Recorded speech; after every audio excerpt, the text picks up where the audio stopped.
So next slide, please.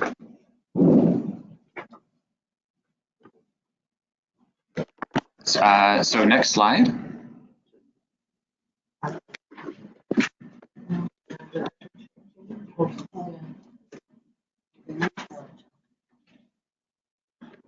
Audio not connected. Oh, here we go. Okay, just wanted to make sure we didn't lose you. Okay, this is just our project team. We have both case management staff, primary care staff. We actually did two projects one related to primary care, one related to concurrent disorders, but we're just going to report on the primary care. In addition to the team members or on the team as well, not mentioned here, are two clients who provided support and information for us as we move forward. Next slide, please.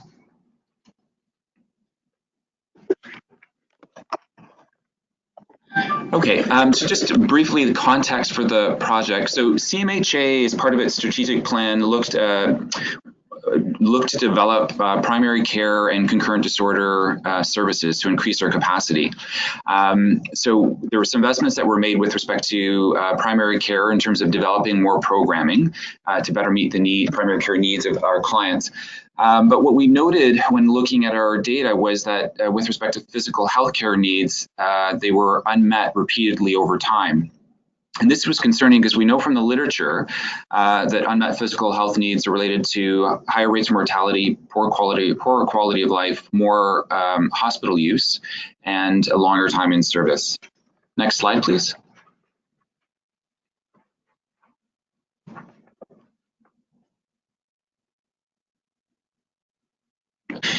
So this just provides you some scope in terms of the size of the problem. You'll see, so on the left-hand side, you'll see physical health. So that's the physical health need derived from the OCAN. And then each of the times, the amount of individuals that had an unmet need, physical health need across different assessments. So from time 1 or first assessment to time 4, as you can see, there was really modest change in the number or proportion of individuals that had a reduction in unmet needs. Overall, it wasn't a large number of clients. This is about 13% of clients, but it was concerning in this, just given what we had said before, given that it was a strategic priority and we didn't see much movement in this domain. Next slide, please.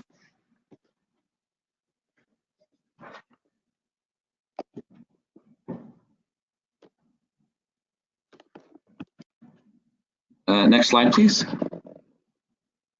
Thank you.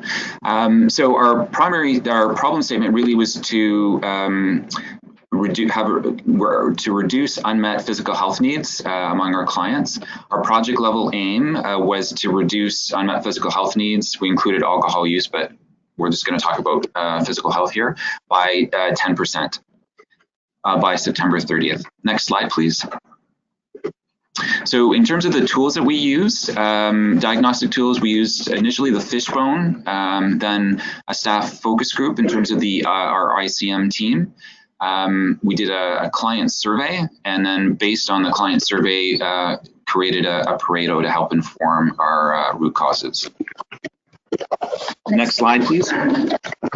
I'm going to talk about the fishbone. When we put our heads together, we broke it down into system level, staffing, and client. And from the system level, we identified mobility as being an issue, that clients might not be connected to a general practitioner. The wait times for a general practitioner would be lengthy. Some clients were not approved because of their complex care needs. Prescriptions not covered, language barrier problems. Sometimes there was criteria to access some primary care services. And some of the services being offered were time limited, so you can only access them at various times throughout the year. In regards to staffing, for the OCAN, there was workload concerns, motivation to create. Regarding the OCAN, there was no feedback loop. Our computer system, there was no alert to complete the OCAN. Difficult to coordinate appointments with general practitioners. Not assessing the motivation of clients. Staff knowledge of primary health care, knowledge of difference between met and unmet need, and lack of knowledge of primary care services within the agency. In regards to client, lack of information of available services available. Client would often feel judged by their primary care provider. Clients not seen as health concerns as being an issue. Sometimes there was transportation and financial barriers for the clients. So looking at resources from the system level, we don't have funding for a nurse practitioner for outreach. We do have office space, but in order to provide nurse practitioner services, there was no sink or storage. In regards to staff, client care plans are time consuming to develop. Frequency of OCANs is every 6 months, again, kind of speaking to the workload. There was no feedback loop. Training for OCANs and client care plans were not consistent across the agency. Staff not being able to access CMHA primary healthcare services. And in regards to tools for clients, the OCAN tool is very time consuming to complete. The OCAN tool is not sensitive enough to capture positive change. The OCAN definitions need clarification for better understanding of met and unmet need, and OCAN refreshers we thought we could, again, review with the clients. Next slide, please.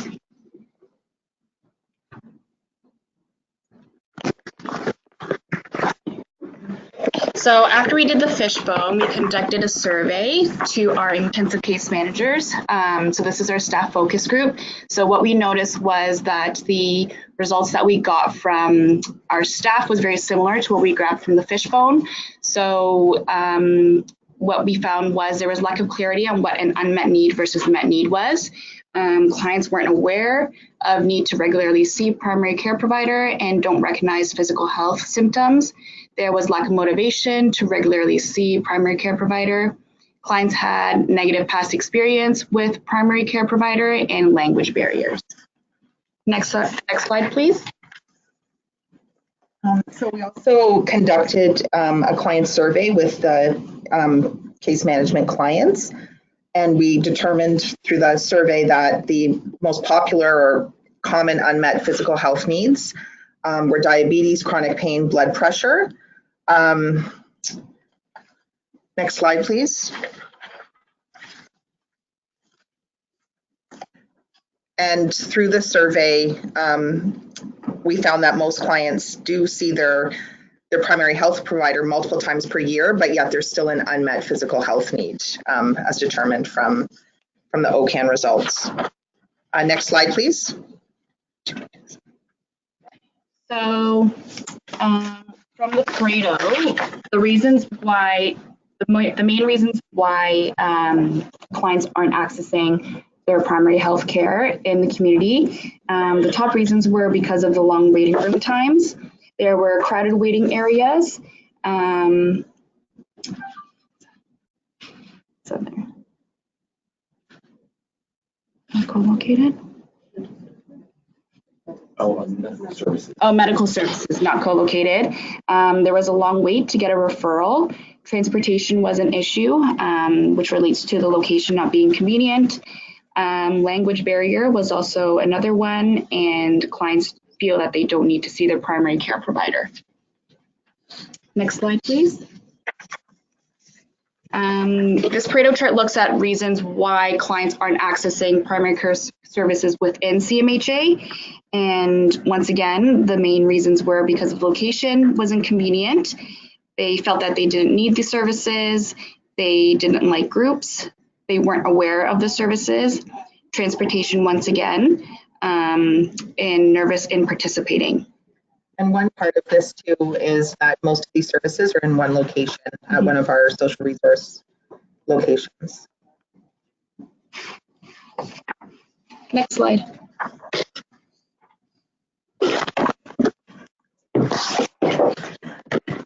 So this is our, sorry, we're just passing around a laptop here. So this is our project charter. I won't go into detail because it's really covered in more detail in the slides to follow. So maybe we could skip this slide and the next slide.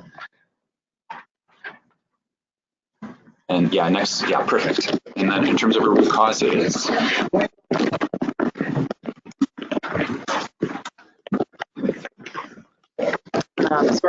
causes, just to break it down, to be considerate of time, is again, like that was already said, is the location and the format of the services, groups and location, as well as lack of awareness of the importance of regular primary healthcare monitoring for some clients, not having that feeling that that was something they should be doing on a regular basis. Next slide, please.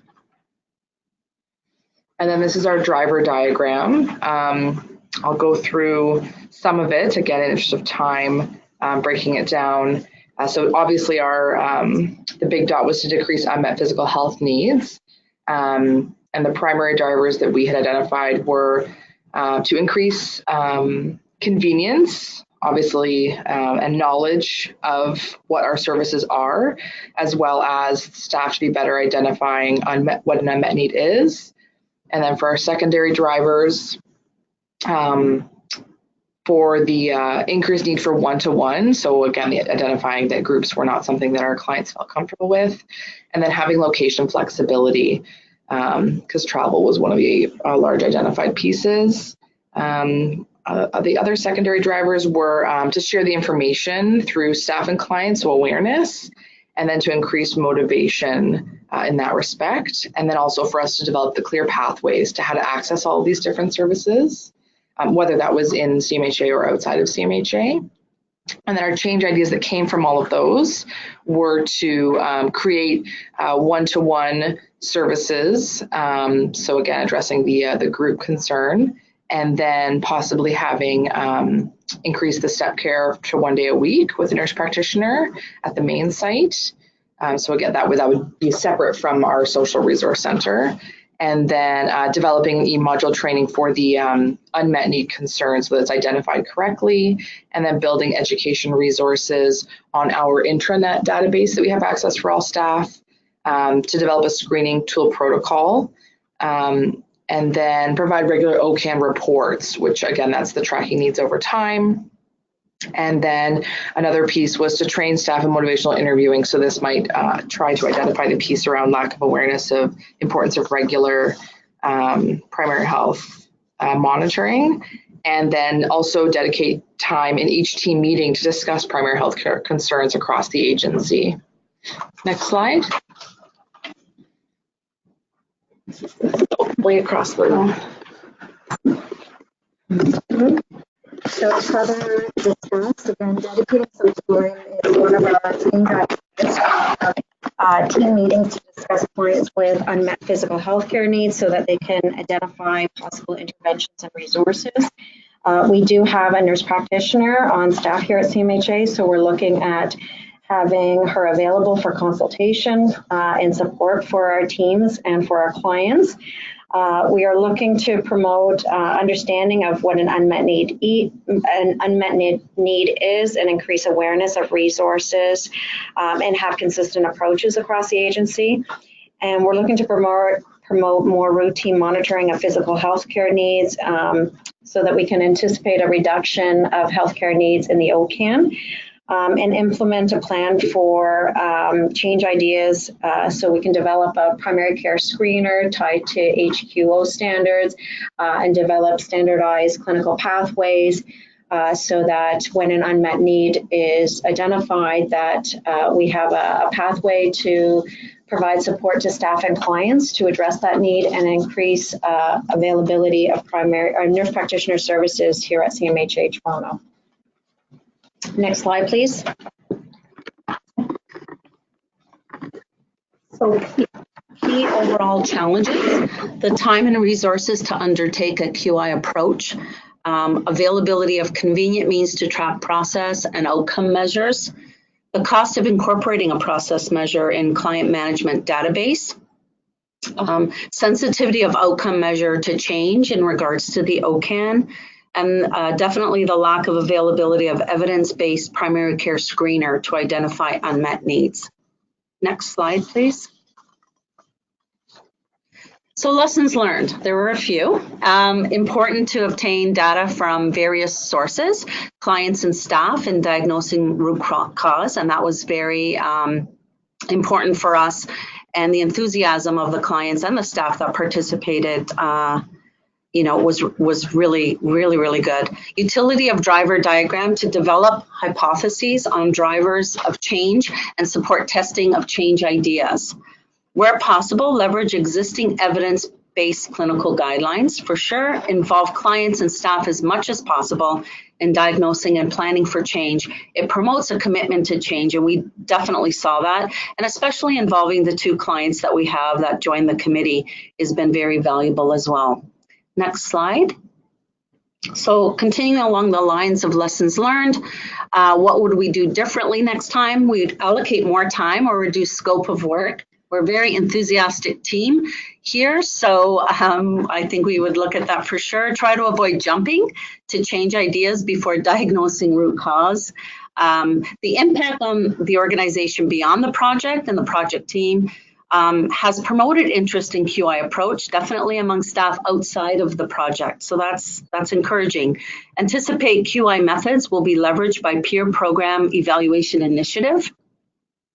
Provided opportunities for collaboration with other organizations undertaking QI work, and that was very, very valuable for us as well. Next slide, please.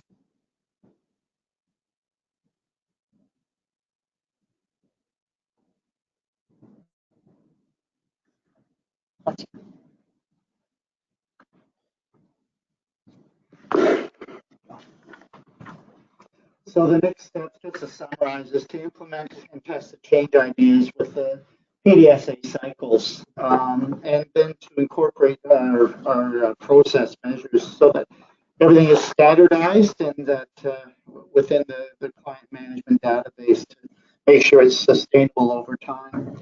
And using the QI approach to implement the HQO quality standards and share the findings with our from our project through conferences and community practice and other opportunities, because we think that these findings are going to be of interest to other organizations that use COCAN and are probably experiencing similar issues and concerns that we have found in our problem statements. So we're looking very forward to implementing a lot of the exciting changes that we've proposed.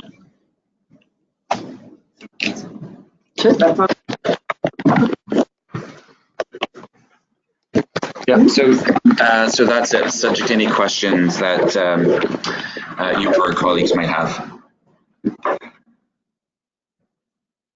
Great, thanks so much, CMHA Toronto team. Fantastic presentation, and I know you guys have done so much work on this to really, I think look at the data and be very thoughtful about the data. I know you've done a survey of your clients looking at why they weren't accessing primary care services and such. I'm curious, do you see that work leading to more conversations or looking at the relationship with primary care providers in future, or has that sort of sparked conversations given the feedback that you've received from clients? Oh, in terms of like potential partnerships with other primary care providers to better meet doing this. I'm not sure that I caught the first part, or the audio on my laptop got a bit crispy. Did you mean whether or not we're exploring partnerships, collaborations with other primary care providers to better meet the needs of our clients? Yeah, I was just curious if, given the feedback you've gotten from clients, has it sparked even partnerships or even conversations with primary care providers about this problem and about folks' primary health needs and getting access to those services? Or do you foresee it in conversations in the future?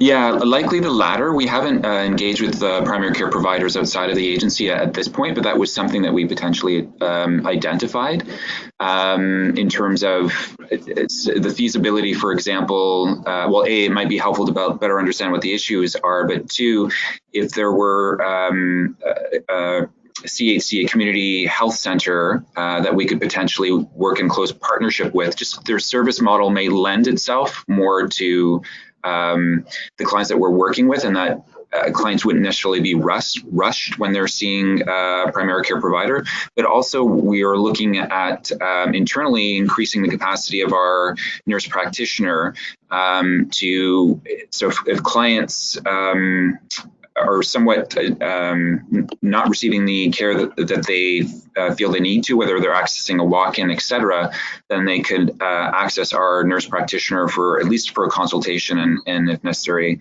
regular follow-up. But that's a longer term. So we had high impact, high effort change ideas. That certainly was one of the latter. We're looking at doing that, but I guess our initial first steps are something that's not as involved in terms of resources at this point. Great, thanks so much, Frank. Thank you. It's Debbie. I have a comment from, I believe it's from Laura, actually. And first, she loved that you have involved users in helping you understand what your improvement initiatives could be. And when you start to roll out and test your effectiveness of your change ideas, how might you involve the same service users to help you know if your change ideas are working and to consider co-design? So that's her question. That's a really good question. So I think in terms of the service users, our team's obviously going to be continuing to meet, and the service users are very much a part of the team. They weren't able to be here this morning, so certainly we have some involvement with them at that point. We haven't thought through about like a future survey with clients. That we were really thinking our outcome measure would be change in unmet need, but that's actually, I'm glad that Laura raised that. That's an important consideration for us, whether we do that through a survey or maybe even a focus group of clients. Sometimes we might get more depth of information that will help us because there may be components that work better than others or that we could potentially tweak. So certainly that's a really good idea, and we'll consider going forward. Great, thank you. I don't see any other questions in the question panel. Did anyone else have any other questions for Frank and group?